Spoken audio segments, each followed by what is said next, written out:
মাগরিবের পরে কারোর সঙ্গে কথা না বলে এই দোয়াটি 7 বার পরে আল্লাহ তাআলার কাছে যা চাইবেন আল্লাহ আপনাকে তাই দান করবে।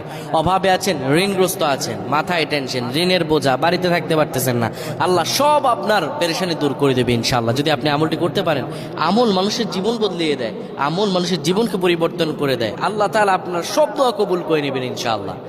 মাগরিব নামাজের পরে কিবলামুখী হয়ে থাকবেন, কারোর সঙ্গে কথা বলবেন না, কারোর সঙ্গে কথা না বলে কিবলামুখী হয়ে আপনি পড়বেন আল্লাহুম্মা আজিরনা মিনান নার, আল্লাহুম্মা আজিরনা মিনান নার, আল্লাহুম্মা আজিরনা মিনান নার।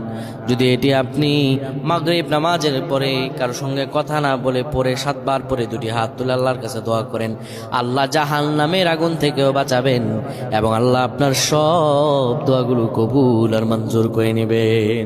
আল্লাহুম্মা আমিন।